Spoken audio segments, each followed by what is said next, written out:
Tem crente que até hoje ora: Senhor, não retires de mim o teu Espírito. O que é isso? Oração de ignorante.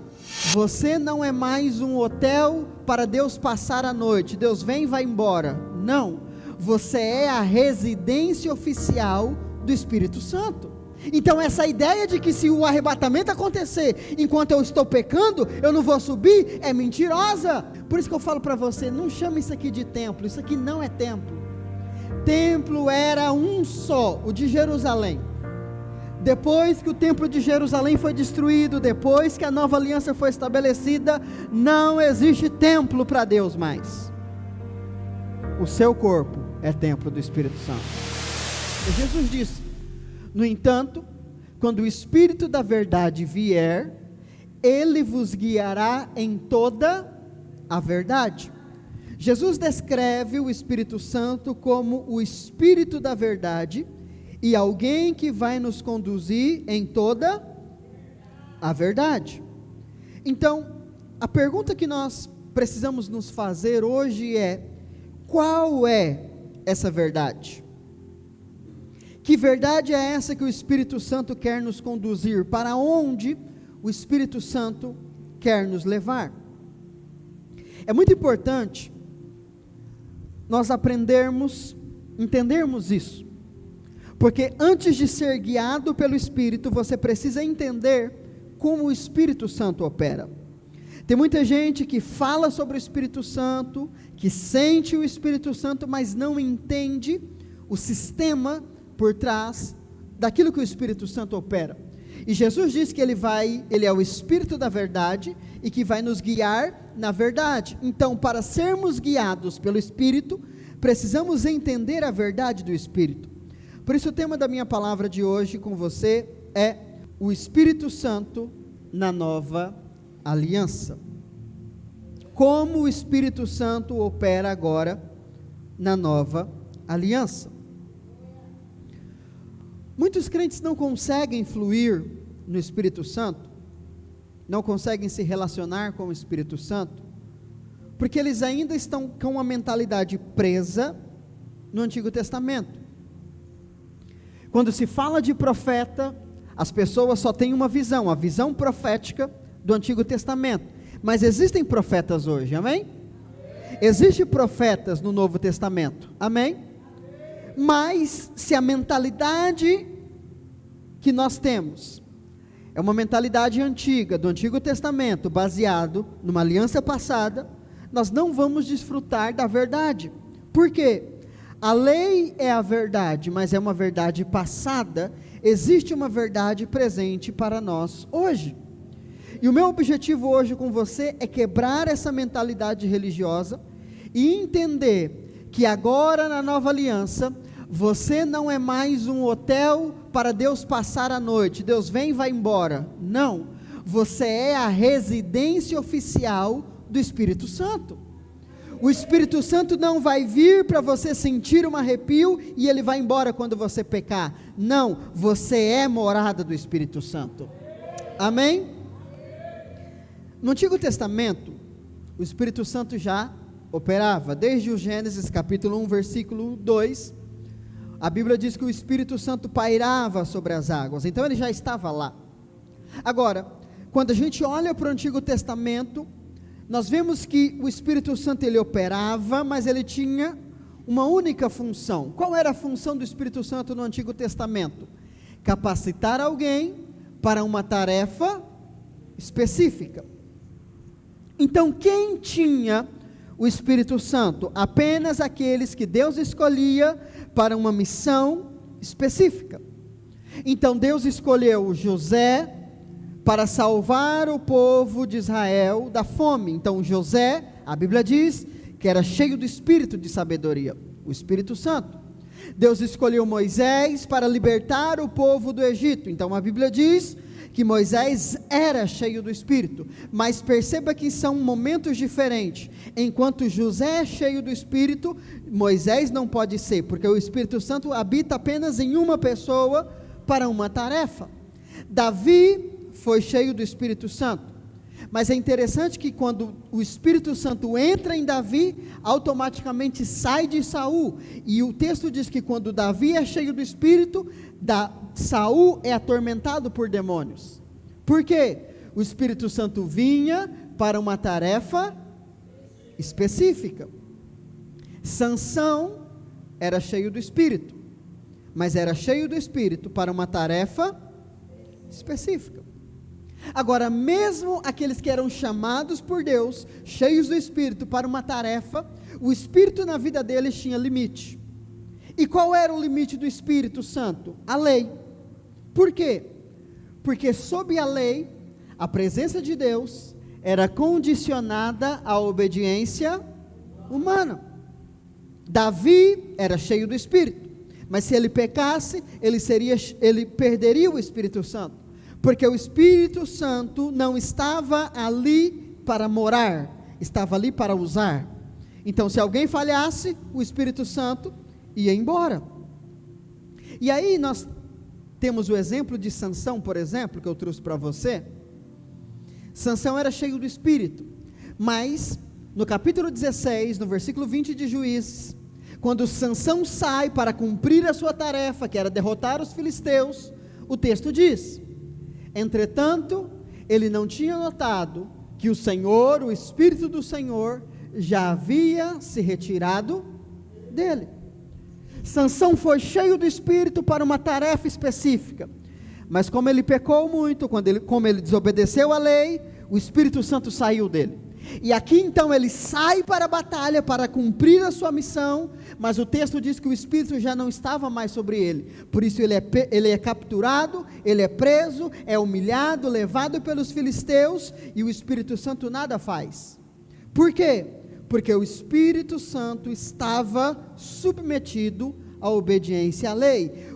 Você só seria cheio do Espírito enquanto obedecesse aos mandamentos. Descumprir os mandamentos, o Espírito Santo ia embora.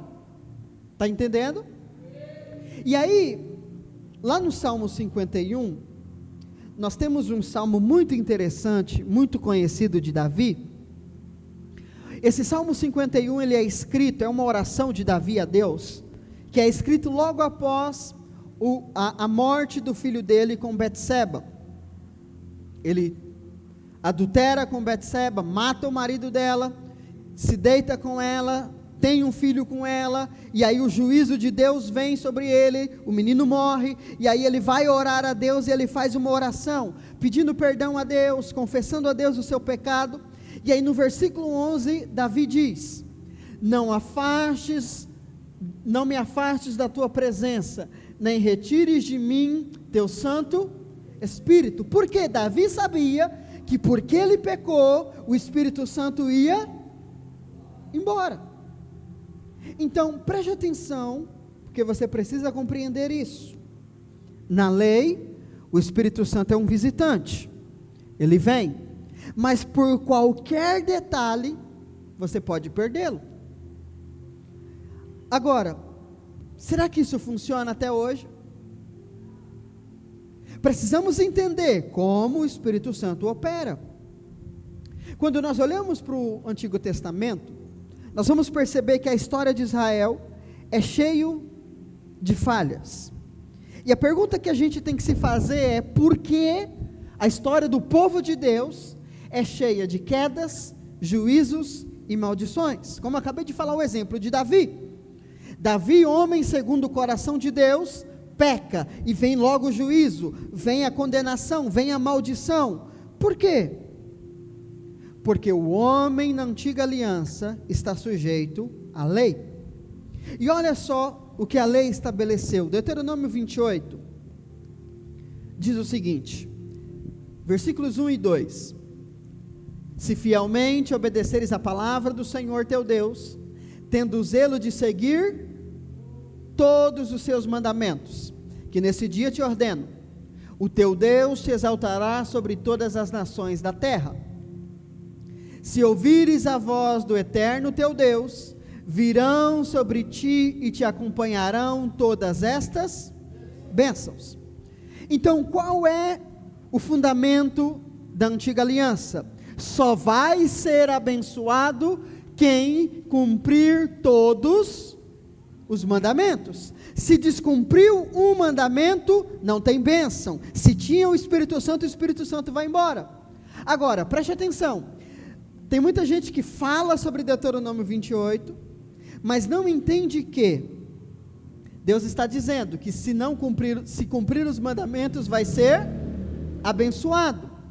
Agora, as pessoas dizem, se eu não obedecer, eu não vou ser abençoado. Não é isso que o texto diz. Olha o versículo 15. Contudo, se não obedeceres a palavra do teu Deus, não zelando pelo cumprimento de todos os seus mandamentos e decretos, que neste dia te ordeno, então virão todas estas maldições sobre ti e te alcançarão. Entenda o seguinte: descumprir a lei não significa que você não vai ser abençoado, porque se fosse só isso, estava tudo bem. Não obedeceu, não recebe a bênção, mas não é isso que o texto diz. Se você obedecer, tem bênção. Se você não obedecer, não é que você não vai ser abençoado, o contrário, você vai ser amaldiçoado. Então significa que, se obedeceu, bênção, desobedeceu, maldição. E é por isso que todo o Antigo Testamento é só juízo, maldição e queda. Por quê? A lei é boa, santa e justa, mas o ser humano não é capaz de obedecê-la. Então o problema não é a lei de Deus, o problema é a incapacidade do homem, por causa da sua natureza pecaminosa. Então o homem que foi criado para desfrutar das bênçãos de Deus, agora está passivo às maldições, por causa de uma natureza pecaminosa e uma lei impossível de ser cumprida. E Deus então, vendo toda essa bagaceira, porque se você olhar bem para o Antigo Testamento, irmão, é só fracasso, porque ninguém conseguiu cumprir a lei, nem Davi foi o homem segundo o coração de Deus, mas nem ele conseguiu cumprir a lei, sofreu juízo, sofreu maldição. Por isso, olha o que Deus disse, Ezequiel, versículo 36, versículo 26, e vos darei um novo coração, e derramarei um espírito novo dentro de cada um de vós, arrancarei de vós o coração de pedra, e vos abençoarei com um coração de carne. Deus não podia quebrar a lei, então ele diz, eu não vou afrouxar a lei, pelo contrário, eu vou dar a vocês uma nova natureza, eu vou dar a vocês um novo espírito, um novo coração, e agora não vai ser limitado a uns, eu vou derramar o espírito para todos, não pela capacidade de obediência de vocês, mas eu vou abençoá-los, ou seja, eu vou dar de graça. Se o Espírito vinha para quem merece, agora vai vir um tempo onde eu vou dar o meu Espírito pela graça. Quem está prometendo isso é o próprio Deus. Deus está dizendo, vocês não conseguem, mas eu vou fazer por vocês. E Jesus confirma isso, quando ele fala do Espírito Santo, em João 14, versículo 17, ele diz, o Espírito da verdade, que o mundo não pode receber, porque não o vê nem o conhece, vós o conheceis, porque ele vive convosco e estará dentro de vós. Uau! Entenda o seguinte, o Espírito Santo em você é a garantia de que a sua natureza foi trocada. É bom sentir arrepio? É bom, mas não é para isso que o Espírito Santo foi enviado. É bom cair no chão e ficar estrimuchando? É bom, mas não foi para isso que o Espírito Santo foi enviado. O Espírito Santo foi enviado como um recado de Deus dizendo para você, você não é mais um filho de Adão condenado, você é meu filho, destinado à eternidade. Aleluia!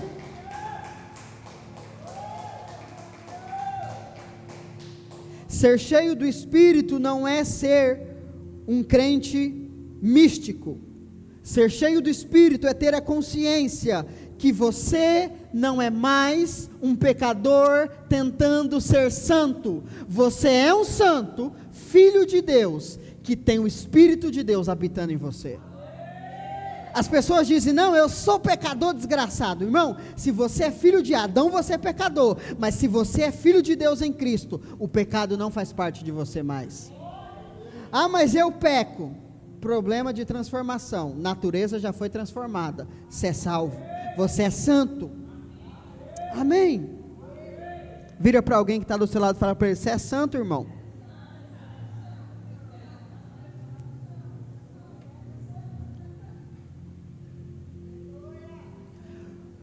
O Espírito Santo habita em você. E você não tem ideia do que isso significa. Porque quando nós olhamos para o Antigo Testamento, onde Deus morava? Deus morava no Santo dos Santos, na Arca da Aliança, dentro do tabernáculo de Moisés. Deus estava preso a uma caixinha, escondido, atrás de uma cortina grossa, e ninguém podia acessar. Era ali que Deus morava. Uma vez por ano, o homem entrava ali, rapidinho para não morrer, nem olhava para Deus direito. Ali era a casa de Deus. Mas agora, o texto está dizendo que Deus não mora lá mais. Deus escolheu morar em você. Paulo diz em 1 Coríntios capítulo 6, versículo 19, preste atenção, ou ainda não entendeis que o vosso corpo é santuário do Espírito Santo que habita em vós? Irmão, por isso que eu falo para você, não chama isso aqui de templo, isso aqui não é templo. Templo era um só, o de Jerusalém. Depois que o templo de Jerusalém foi destruído, depois que a nova aliança foi estabelecida, não existe templo para Deus mais. O seu corpo é templo do Espírito Santo. Toca aí no seu corpo. Fala, esse é o templo do Espírito Santo. Uns é mais apertadinho, outros é mais espaçoso, né? Aleluia. O Espírito Santo não habita em lugares. Eu sei que a gente santifica o lugar, mas o lugar não é a casa de Deus. Nós somos a casa de Deus. Você é a casa de Deus. Deus, ó irmão, presta atenção. Deus deixou de lado uma casa de ouro, com tudo de ouro, para morar dentro de você. Você faria essa mudança? Um lugar onde as pessoas vinham do mundo inteiro para ver a beleza, porque era bonito demais. Deus falou, é bonito, mas eu tenho um lugar melhor para morar. Você é a nova casa de Deus. Por isso que todas as vezes que nós voltamos para o sistema religioso, nós estamos voltando para um lugar onde Deus não está. Deus não habita em templos feitos por mãos humanas. Ele habita em nós. Isso significa o quê? Significa que Deus não mora perto de você. Deus mora dentro de você. Significa que a oração de Davi, onde ele diz, não retires de mim o teu espírito, não vale para você mais. Tem crente que até hoje ora, Senhor, não retires de mim o teu espírito. O que é isso? Oração de ignorante. Onde você vai, Deus vai com você. A gente ora, vem Espírito Santo, vem da onde? Onde você vai, Ele já está. Porque Ele habita em você. Isso é maravilhoso, porque se o Espírito Santo habita em mim, e Ele não vai embora, quando eu peco, Ele está comigo? Sim, não foi embora. Então essa ideia de que se o arrebatamento acontecer, enquanto eu estou pecando, eu não vou subir, é mentirosa. Porque enquanto eu estou pecando, Ele continua morando dentro de mim, eu ainda sou a casa de Deus. Significa que Deus não está em mim porque eu sou bom. Deus está em mim porque Ele decidiu morar em mim. Não é por mérito nosso. Amém?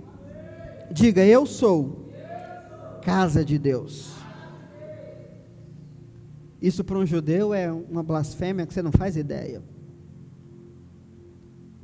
Você dizer para o judeu que o Deus Criador do universo mora dentro de um corpo de barro, isso é loucura. Por quê? Porque todo o glamour da religião é santificar coisas. Mas quando nós compreendemos que Deus não habita em coisas, mas em pessoas, a perspectiva muda. Porque Jesus não morreu por coisas, Jesus morreu por pessoas. Amém? Agora, como pode isso? Malaquias 3,6 diz que Deus não muda. Deus é imutável. Como que o Deus da antiga aliança é de um jeito, e agora o Deus da nova aliança é de outro? Como que o Deus da antiga aliança está morando num lugar físico, e agora Ele está em todos os crentes, os salvos, em todos os lugares? O que mudou? Deus mudou? Não. O que mudou? A aliança. Por isso que eu não posso ter hoje o ministério profético como o ministério do Antigo Testamento. Ministérios que pregam maldições, que falam de maldições. Deus vai te matar, Deus vai destruir. Por quê? A aliança mudou. Deus é o mesmo, o Espírito é o mesmo, mas a aliança mudou. E quem mudou a aliança? O próprio Deus. Em Jeremias 31, versículo 31, diz: dias virão, afirma o Senhor, quando estabelecerei uma nova aliança com a casa de Israel e a casa de Judá. Não será como a aliança que firmei com seus antepassados, quando os tomei pela mão para tirá-los do Egito. Qual foi a aliança que Deus fez com Israel quando os tirou do Egito? A lei. Então a nova aliança não é a mesma que a lei, é diferente. Pois eles não honraram o meu pacto, mesmo sendo eu o marido divino deles. Por que que Deus vai mudar a aliança? Porque o homem não conseguiu cumprir a aliança da lei. Deus não está mudando o seu caráter, Deus está manifestando a sua graça. O homem só conhecia o juízo, Deus agora vai manifestar a sua graça, transformando, mudando a aliança. Amém? Deus prometeu que estabeleceria uma nova aliança, não baseada na obediência da lei, mas na fé. Então, se antes, quando você pecava, o Espírito Santo ia embora, hoje a base não é essa mais. Se você crê em Cristo, o Espírito Santo vem morar em você e ele nunca mais vai embora. Nunca mais. Mas eu estou sentindo, pastor, que ele está longe. Não, ele não está longe, é você que está com a consciência errada. Ele mora dentro de você. Não tem como você estar mais perto de Deus do que você já é, irmão. Ele mora dentro de você. Tem como seu braço estar mais perto de você? Tem, você chega ele mais perto. Tem como seu sangue estar mais perto de você? Porque ele está dentro. Não tem como você estar mais perto de Deus. Você vive com Ele, Ele mora em você. Agora, tem como você aumentar a sua intimidade. E é sobre isso que nós vamos falar aqui nesses dias. O Espírito Santo quer ter relacionamento com você. Amém? Na antiga aliança, você precisava obedecer os 613 mandamentos para ser aceito por Deus. Na nova aliança, você crê na obra consumada e então você é aceito. A obra foi deixada para trás, a obra humana acabou, para dar lugar à fé. Você recebe porque crê, não porque merece. Amém? Eu quero ler um texto com você para a gente encerrar. Romanos capítulo 3.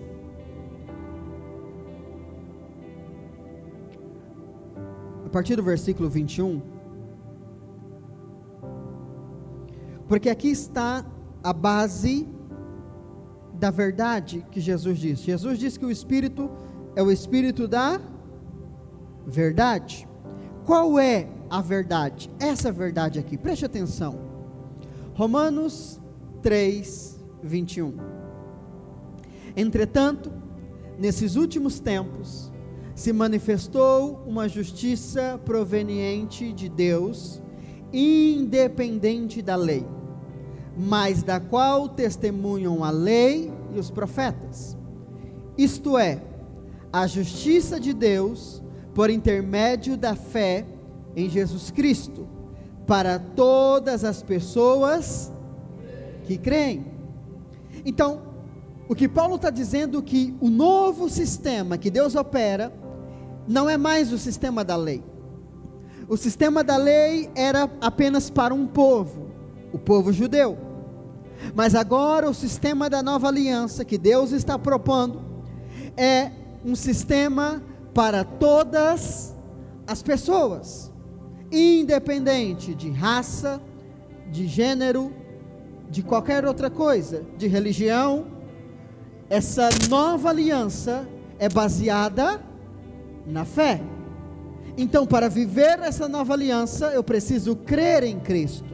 Mas o texto continua: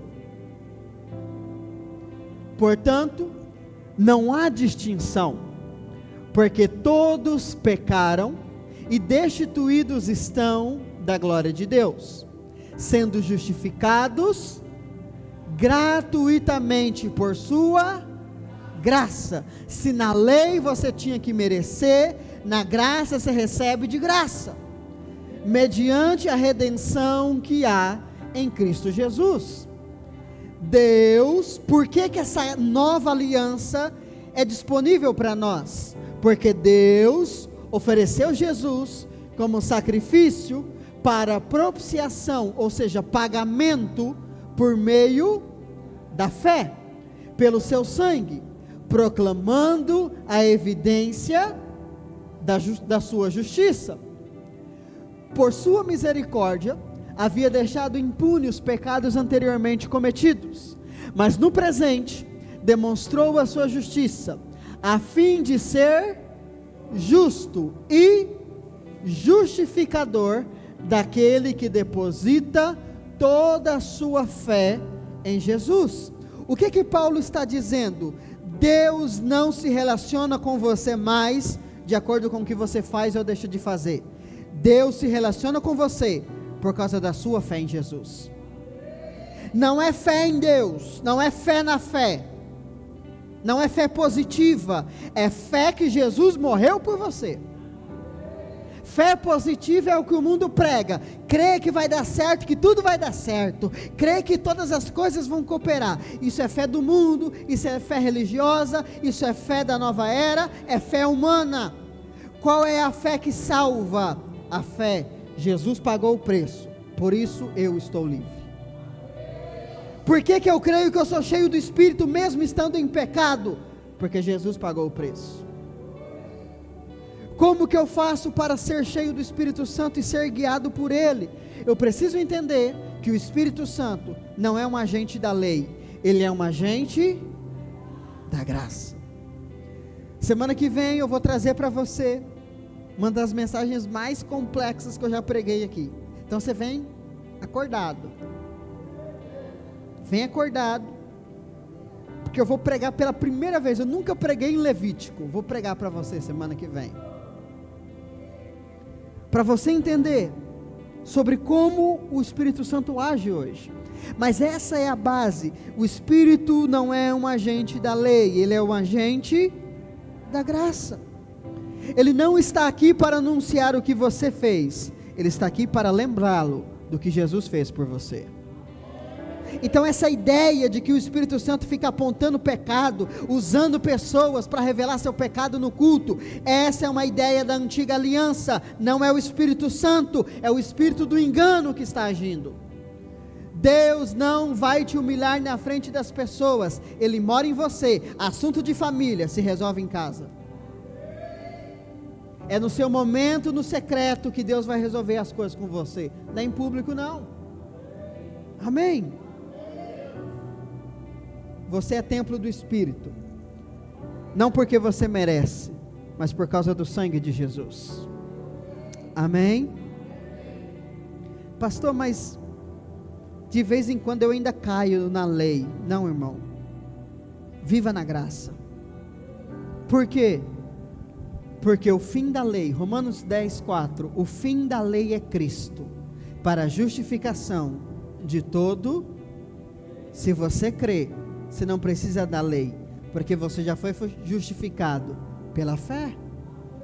Você é justo, santo, amado, perdoado, salvo e vai ser arrebatado em nome de Jesus. Se você crê, o sistema do mérito acabou para você. Então essa ideia, eu não estou sentindo o Espírito Santo porque ele está longe de mim. Não, você está sentindo o Espírito Santo porque a sua mente voltou para a lei. Volta para a graça, entenda que ele habita em você e logo você vai sentir o poder dele. Ai pastor, eu vou expulsar um demônio, eu tenho que jejuar porque eu estou em pecado. Não, irmão, com pecado ou sem pecado o demônio vai sair, porque não é em você, é pelo Espírito que habita em você. Aleluia. Entenda o seguinte: nós somos gente da nova aliança. Vira para o seu irmão, fala para ele: você é da nova aliança, irmão. Você faz parte de uma nova aliança. Fica de pé. Eu quero orar com você.